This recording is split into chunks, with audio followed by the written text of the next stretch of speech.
Before we start, just a quick reminder to hit that subscribe button. Only 2% are subscribed at 1,000 subscribers. I'll be posting a special video. You do not talk to adults like that. The angry voice is not mine. I turn the corner and see my kid pressed back. My name is Megan, I am 32 and frozen. Lena stands over him with her arms folded like a referee. My son grips the counter with both hands and looks small.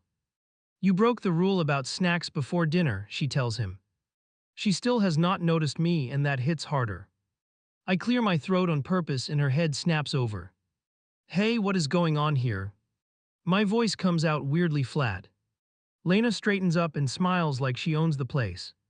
She says it like I already failed. My son keeps his eyes on the floor like it might open. Tell your mom you're sorry for yelling, Lena instructs him. He glances up at her first, then drags his gaze to me. I wait for her to step back, but she stays planted. Lena reaches behind him and pulls a chair out with purpose. The scrape is louder than his breathing and mine together. Sit, she tells him and taps the seat like a buzzer. My kid obeys her without looking over to check my face. That is the part that sticks under my skin even now. Hey, it is okay right now. I am here now with you. I move closer, but Lena steps sideways and blocks my reach. She shakes her head once like I am interrupting a serious briefing. Timeout is important at this age, she explains while watching the clock. If you give in now, he will walk all over you. My jaw tightens because this is my kitchen and my kid. I nod anyway, which still annoys me when I remember it. Back then I tried to pick my battles and stay chill. I told myself she cared about him, so it was not worth pushing. Really, I felt exposed, like someone opened a window on my worst fear. What if she was right and I was already messing this up? My son sits on the chair with his feet barely touching ground. Lena paces in front of him and lists every small rule again. No shouting, no snacks before dinner, no talking back, no excuses. She points at him with each line like she is training a recruit. Okay, he gets it now though. I finally reach toward the chair. Lena raises one finger without looking at me like a traffic cop. Timer is not done yet, she mutters and keeps pacing in front.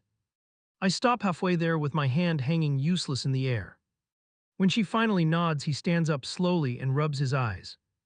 Now you apologize properly to your mother, she instructs in that tone. My kid walks over looking guilty and confused and somehow older. I hug him, but my stare goes past his shoulders straight to her. You know I had it, I say, finally, my hand still on him. Lena laughs once and waves like she is brushing crumbs off me. I just step in where I see gaps, she says like a joke. Later I will replay that line and realize exactly what she meant. In the moment though, I force a smile and keep my mouth shut. My kid drifts off to his room while she starts another advice speech. I nod along and pretend to listen, but my chest feels tight. That was the first time I realized she thought my son was hers. My phone jolts me awake with a long buzz on the nightstand. I blink at the screen and see Lena's name stacked in a row. Message after message slides in so fast the preview keeps jumping. For a second I think something awful happened and my stomach flips. I open the thread and it is all about parenting. Huge blocks of text, no greeting, just straight into rules and structure. You need consistency or he will never feel secure. You send mixed signals and it makes him anxious. By the third bubble I feel like I am reading a report on my failures. Links follow the lecture one after another with little captions. Read this one first, it explains your issue with boundaries. Save this podcast for later, it covers emotional regulation. I stare at the words your issue until they blur. Apparently my problem is now a shared project with her in charge. I type thanks, I will look later, then erase it. I try appreciate the resources, then delete that too. What I actually send is, I am half asleep right now, talk tomorrow. 3 dots pop up immediately like she has been waiting. Parenting does not really clock out at night though. That line sits in the dark brighter than the screen. I lock the phone and shove it under my pillow. Next to me my boy snores softly, completely unaware of my panic. I lie there listening and wondering if I really am checked out. Morning hits and the group chat lights up before coffee. Lena has dropped the same article links into our mom's thread. Thought this might help everyone with discipline stuff after yesterday. No one mentions yesterday because only she thinks it went well. My cheeks burn anyway while I watch the typing bubbles stall. One friend reacts with a thumbs up and a short interesting. Another writes, I will read when I survive preschool drop off. I almost type, please ignore the way she used my life as an example. Instead, I post a random sticker and pretend my hands are not shaking. Silence follows, and somehow that feels like everyone took a side. By late afternoon, we are all at the park again. Our kids run in circles while parents hover near the benches. My boy trots over clutching a cookie from another mom. He looks proud like he just scored treasure after a long search. Whoa, whoa, dessert before a real meal again. Lena steps in fast and plucks the cookie from his grip. Her fingers never hesitate while his hand hangs there empty. Remember what we discussed about sugar and behavior. She adds a little laugh so it sounds playful, not controlling. He stares at the cookie in her hand and then at me. That split second where he checks my face guts me now. I open my mouth to say it is fine, I gave permission. Instead, I hear myself joke, guess we have a new sheriff. Everyone chuckles and the sound feels sharp against my skin. I am just trying to support your goals. Lena taps my arm with the cookie like we share a strategy. If snacks keep sliding and you lose all leverage. My boy drifts away toward the swings without dessert or answer. I watch his shoulders and wonder what message he heard. On the drive home, he sits quiet in the backseat. Normally, he chatters about slides or who ran fastest. Today, he just asks, am I in trouble again, barely above a whisper. The word again slices deeper than anything Lena wrote that night. I tell him no, but my voice does not sound sure to me. After he falls asleep, I open her thread again like a punishment. I scroll through paragraphs about firm love and clear consequences. Every sentence underlines something I already fear about myself. Lazy, inconsistent, too soft, too distracted. She never uses those words out loud, but they glow between the lines. I start drafting a response that pushes back just a little. Please let me handle disciplined decisions with my own child. The phrase looks stiff and strange coming from my screen. I imagine her reading it, then sending 10 more resources. My thumb hovers over send and then slides to delete. Instead, I write thanks for caring about us with a forced heart. She replies within seconds, of course I love him like my own. That line should have comforted me, and maybe once it would. Now it lands heavy like a warning I am too scared to name. Back then I had no idea how far she meant to take it. A cup flies past my leg and bounces off the floor. My kid is screaming near the snack table, face red and wet. Before I reach him, Lena steps in front of everyone. Her phone is already raised, camera pointed straight at us. Deep breath, buddy, we are not grabbing like that.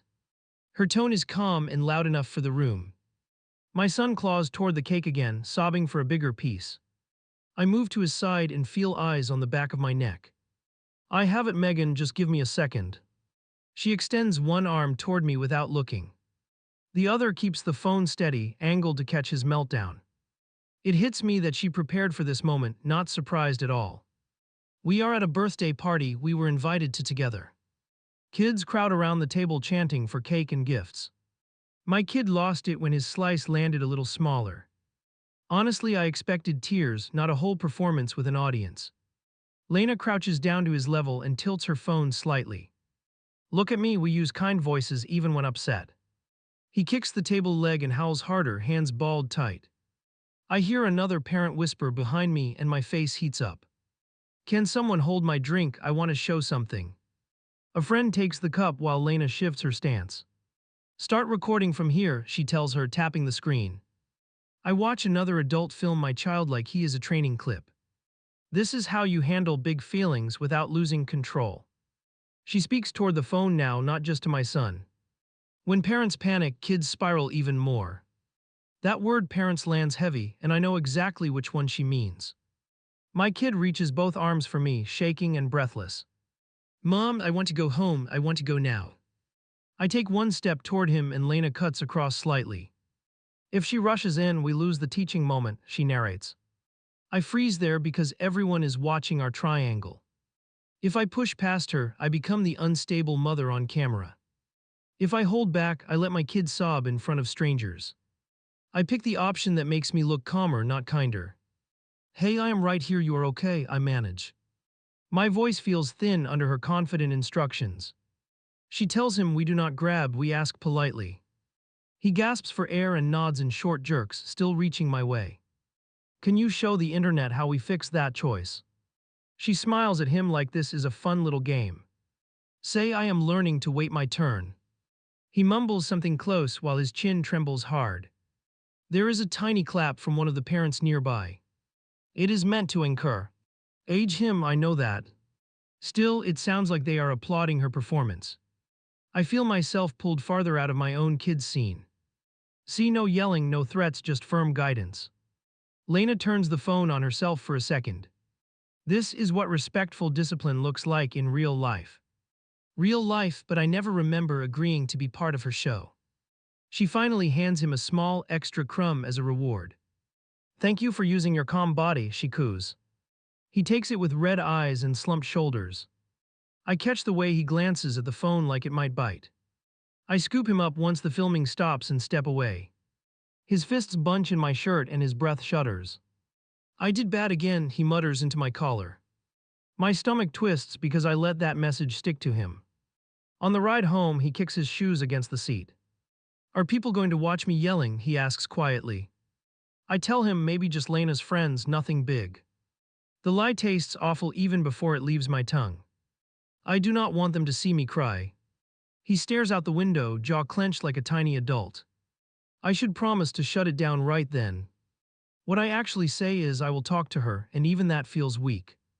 Later that night, I open my social app out of habit. Her reel is the first thing on my feed, already climbing. Caption on the screen reads, how to handle tantrums when parents cave. My kid's face is blurred, but my voice in the background is crystal clear. You can hear me say, it is fine, it is just cake. Then her voice cuts in, confident and steady. When adults minimize behavior, they create insecurity long term. That sentence might as well have my name stamped across it.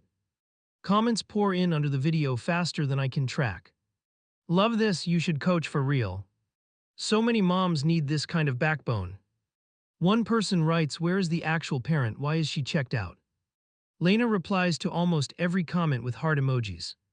Thank you, I just follow the science, she writes back. I step up when kids need structure and no one else offers it.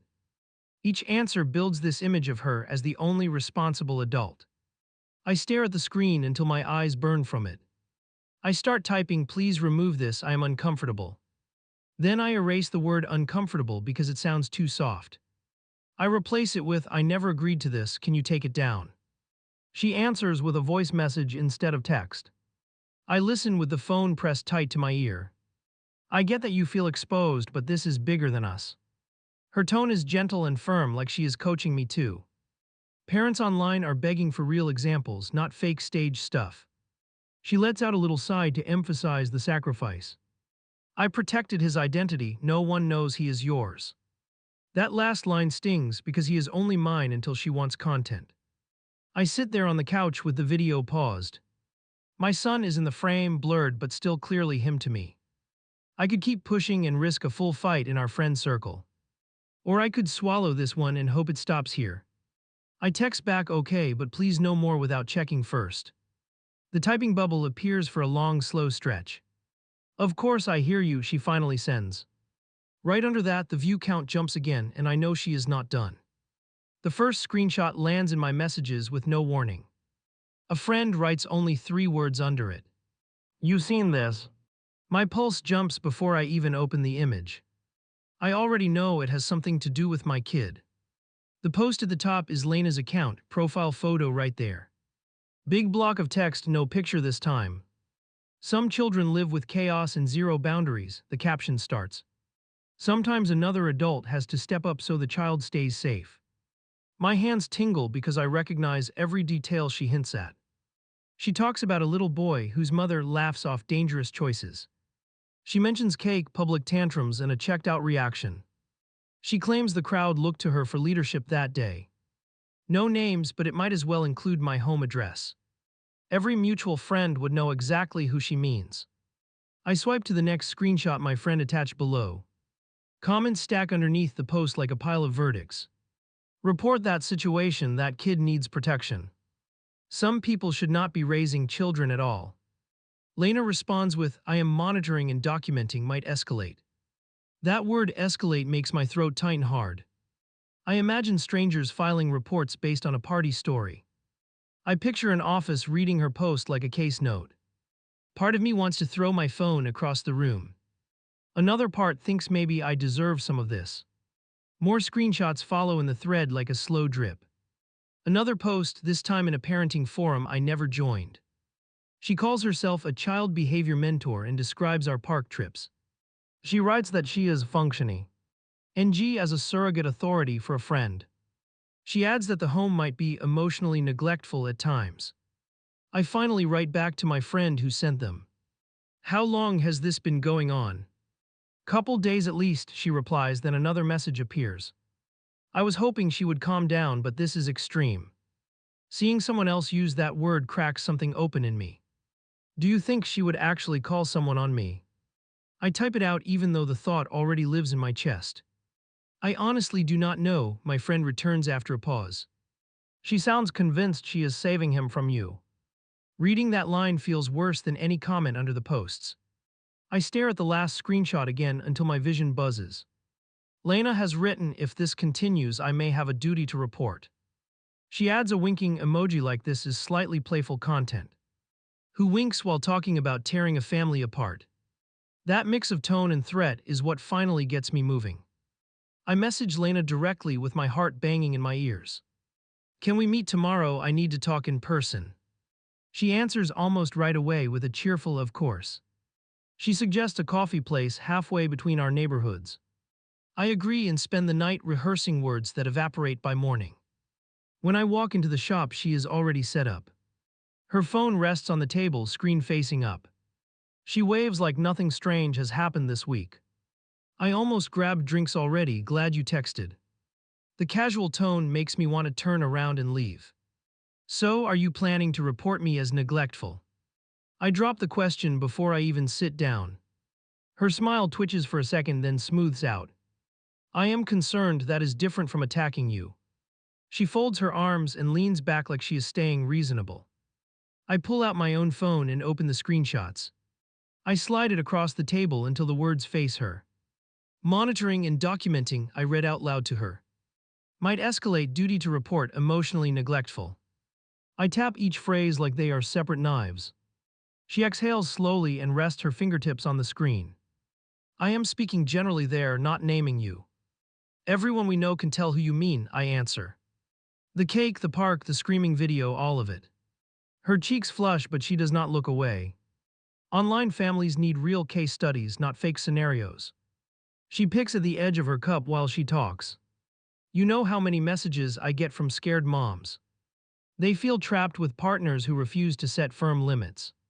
So when I see a kid in danger from chaos, I step in. Danger, I repeat because that word hangs heavier than the rest. He cried over dessert and ran on grass at the park. You frame it like I leave him with knives on the floor. My voice comes out louder than I planned and a head turns nearby. I drop the volume, but I do not back down. She straightens her posture and goes into that calm tone again. He grabs, he yells, he hits other kids sometimes.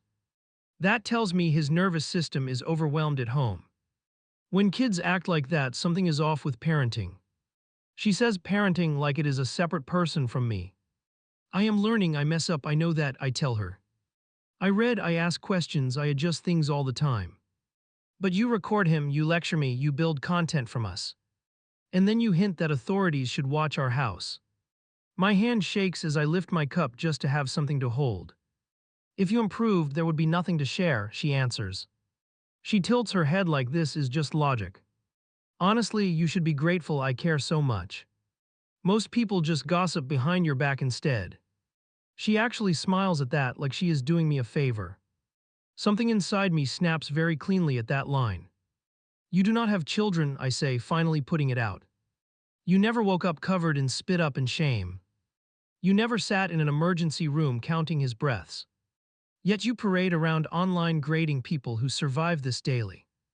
She laughs once, short and sharp. Motherhood is not magic, it is a skill set. I studied childhood development, I follow evidence-based methods. Some parents with kids have worse instincts than I do. She lifts her chin like she just listed her credentials. I lean forward until our faces sit close across the table. You visit a few hours and act like you raised him. You give him orders in my kitchen, you film his worst moments. You call my home unstable to strangers who cheer you on. That is not advocacy, that is control dressed up as virtue. Her jaw tightens and the friendly tone finally drops. If you actually adopted a consistent plan, I would not need to intervene. If you resist help, maybe someone objective should evaluate the environment. There are agencies for this, you know that. She holds my gaze, waiting for me to flinch first. Vote. Or a second I picture someone knocking on my door with a badge. They would read notes pulled from her account and trust her language. They would not see how long I sit by his bed when nightmares hit. They would not see the quiet parts, only her curated clips. That image scares me more than anything she has said. I push my chair back a few inches and my legs feel rubbery. Here is what is going to happen now, I tell her. You will delete every post where you hint about my kid. You will stop filming him and stop disciplining him at all. If you cannot do that, you are out of our lives. She stares like I just spoke another language.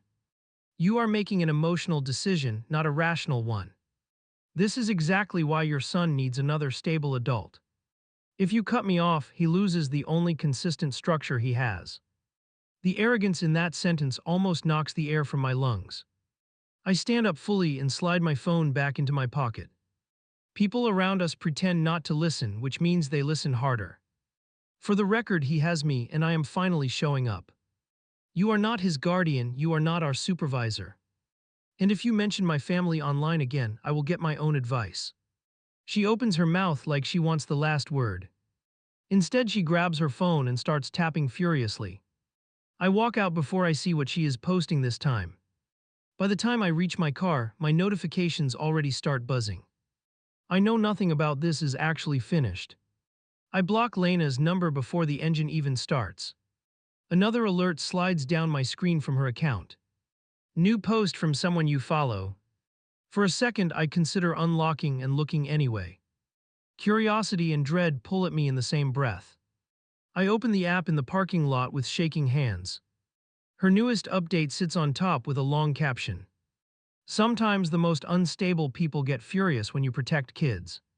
She has tagged it with words about toxic backlash and standing firm. I know that coffee shop scene is now repackaged for her crowd. There is no mention of my name, but details line up. Met with a caregiver today who accused me of control issues. Imagine yelling at someone for caring about your child's well-being. Comments roll in fast, calling that imaginary mother ungrateful and dangerous. I feel like I am reading a wanted poster with my face missing. I take screenshots in quick bursts before my nerve fades. Every line, every heart emoji, every cheering reply gets captured. I do not know yet what I will do with them. Lawyer-therapist group chat, I am not sure. I only know I need proof that this was real. By the time I pull into my driveway, my head throbs. I sit there with the car off and notifications still pinging. Friends are messaging the group, asking if everything is okay. Someone writes, "Is this about you too? I can feel it." The idea that everyone is connecting dots makes my skin crawl. I open the mom's thread and start typing fast. Yes, the recent posts are about me and my child. I told her to stop recording and to stay out of discipline. I also asked her to delete anything hinting about us. My thumb hovers over send, scared of losing half my circle. I hit send anyway and stare at the read receipts. One friend replies almost instantly with "proud of you." Another sends, "I wondered when you would finally say something." A third leaves only a nervous emoji and nothing else. That little icon says more about divided loyalties than any speech. At home, I move through the hallway like I am half underwater. I open my own social page and scroll through old posts. There are a few clips of my kid being silly or wild. I watch them with Lena's voice echoing about using children online. Within minutes, I delete every video that shows his crying. My son runs in holding a toy, cheeks flushed from play. "Did you talk to Aunt Lena?" he asks without warming up. I crouch down so we are eye to eye on the rug. "Yeah, we had a big talk today," I answer slowly. His fingers twist a strap on his shirt while he waits. "Is she mad at me?" he whispers, not looking straight at me. That question guts me more than anything she has posted. No, she's not angry with you at all, I tell him. There were grown-up problems between me and her. He studies my face like he is trying to measure the truth. Is she coming over again? He asks after a long pause. I swallow hard because this is the part that lands permanently. Not for a while, buddy, we need some space. He nods, then wipes his nose on his sleeve without speaking. He walks away slower than before, toy dragging across the floor. That night after he falls asleep, I open our old chats. I scroll back months, watching the tone change in small steps. At first there are dumb memes and cute photos of my kid. Then come the articles, the long critiques, the warnings about my habits. It is like watching a tide creep in while I pretend not to notice. I hate admitting this, but some of her criticism hits home. There are screenshots of me joking about giving in to stop a meltdown. There are messages where I complain about being too tired to follow through. Reading them now, I can see where she built her narrative. I gave her material, then she ran with it way past the line. I could blame her for everything and it would feel clean. Easier to write her off as pure villain, no nuance. Truth is, I leaned on her confidence whenever I felt lost. I let her speak over me because I was unsure and exhausted. That part is on me and I hate owning it. The next day I test something small with my son. He begs for a show before finishing his snack. Normally I would cave if he whined long enough. Instead I crouch beside him and keep my voice steady. Snack first, then show, I know you can handle that. He protests obviously and my shoulders tense right away. I expect myself to snap or give up like usual. Instead I stay there breathing with him through a minute of pushback. He finally huffs, eats the last bites and grabs the remote. My chest feels strange, lighter and heavier at the same time. I will not lie though, Lena's voice still lives in my head.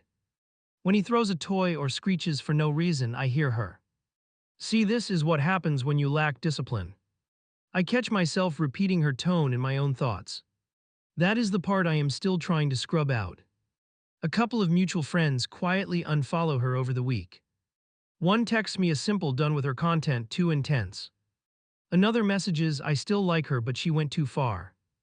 No one comes out swinging for me the way strangers did for her. Real life support feels messier and quieter than comment sections. One night after another long bedtime battle, I snap at my reflection. Maybe she was right and I am just incompetent. The word floats there in the bathroom like a bad smell. I feel hot shame crawl up my neck while I brush my teeth. That is when I open my phone and search for parenting forums. I end up on a place where people confess and get judged. You tell your side, they vote if you are wrong or not. It sounds awful and helpful at the same time. At least the rules are clear, which is more than I can say here. So I start typing our story into the empty box. I describe the kitchen timeout, the park snack, the birthday video. I explain the late night essays, the filming, the latest posts. I admit the moments where I did laugh things off to keep peace. I write about blocking her and telling her she has no children. My thumbs hurt by the time I finish and my heart races. Before I hit submit, I sit there staring at the screen. If I share this, strangers will see every weak spot as a list. They might agree with her and tell me I am the problem. They might tell me I overreacted and robbed my kid of support. I hover over the button like it controls more than a website. In the end, I post it because staying quiet has not helped. I put the phone face down and crawl into bed next to my kid.